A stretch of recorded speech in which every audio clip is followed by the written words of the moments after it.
Question number 21. Find four numbers forming a geometric progression in which the third term is greater than the first term by 9 and the second term is greater than the fourth by 18.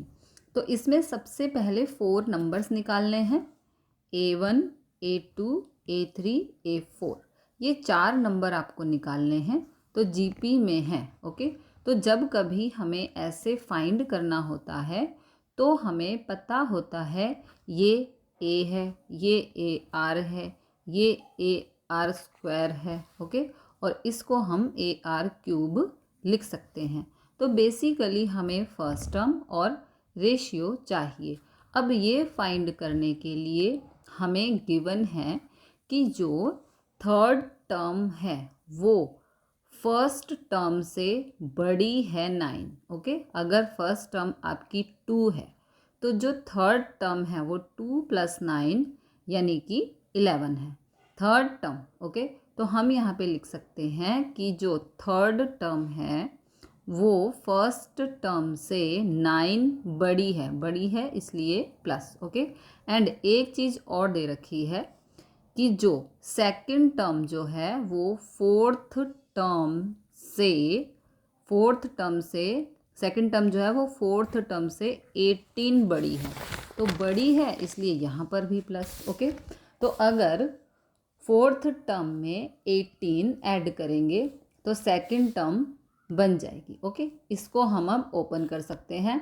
इसको लिख सकते हैं A3, इस A1 को इस तरफ shift कर देंगे, यहाँ प्लस का यहाँ माइनस का, is equal to 9 and A2 और इस A4 को इधर शिफ्ट किया तो A2 - A4 is equal to 18। अब इसको AR की फॉर्म में लिखते हैं क्योंकि हमें A और R चाहिए। तो A³ को हम लिख सकते हैं AR² - A is equal to 9। यहाँ से A कॉमन आ जाएगा और ये हो जाएगा R² - 1 is equal to 9। Similarly इसको भी लिख देते हैं।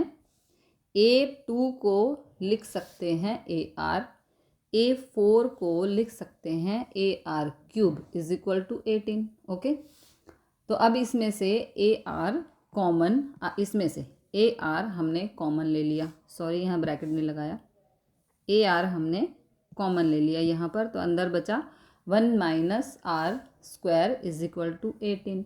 अब ये दो इक्वेशन हमारे पास आ चुकी है। अब इन दोनों को कुछ इस तरीके से सॉल्व करना है ताकि हमें A या R कुछ मिल जाए। तो देखो यहाँ A है, यहाँ पर भी A है। ओके, यहाँ R² - 1 है, यहाँ 1 - R² है। तो अगर हम यहाँ से माइनस कॉमन ले लेते हैं तो यहाँ पर आएगा -AR, अंदर के साइन, इसके साइन चेंज हो जाएंगे तो ये हो जाएगा R² - 1 इज इक्वल टू 18। अब AR² - 1 की वैल्यू है किसकी? AR² - 1 की वैल्यू है 9, तो इसको हम यहाँ पर पुट कर देंगे। AR² - 1 इज इक्वल टू 9 है, तो पुट दिस वैल्यू हेयर, यहाँ पर, कहाँ पर? यहाँ पर। ओके, इस वैल्यू को यहाँ पर हम पुट कर रहे हैं, तो यहाँ पर पुट कर देंगे। यहाँ माइनस कॉमन लिया तो ये वाली हमें इक्वेशन मिली। ओके, तो इस पूरे की जगह हम यहाँ पर लिख देंगे 9 और R ये वाला और माइनस भी ये वाला इज इक्वल टू 18। ओके, अब इस -9 को यहाँ शिफ्ट किया, यहाँ मल्टीप्लाई तो यहाँ डिवाइड, तो यहाँ पर हो जाएगा 9 से 18 कैंसिल और हमें R मिलेगा, R इज इक्वल टू -2। तो R की वैल्यू आ गई -2। अब A की वैल्यू चाहिए, तो R की वैल्यू को इन दोनों इक्वेशन में से, इस इक्वेशन और इस इक्वेशन पर कहीं भी पुट कर दो, तो हम यहाँ पर पुट कर देते हैं in equation first. Okay, put this value in equation first, ये हमारी इक्वेशन 1 है। ओके, इसमें हम अब R की वैल्यू को पुट कर रहे हैं। तो AR² - 1 इज इक्वल टू 9, यहाँ पर R की वैल्यू -2 पुट कर दी। ओके, तो A -2 का स्क्वायर इज़ 4 - 1 9। 4 में से 1 माइनस किया, ये हो गया 3a।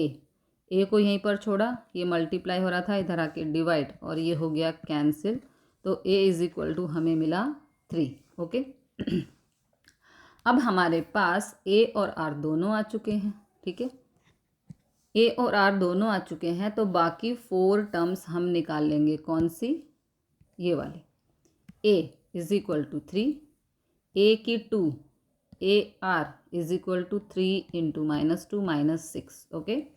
a3 a r का स्क्वायर इज इक्वल टू 3 - 2 का स्क्वायर।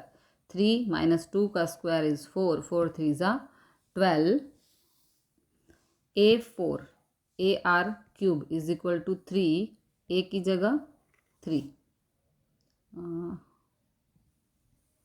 a की जगह 3। ओके। 3 इंटू -2 का क्यूब।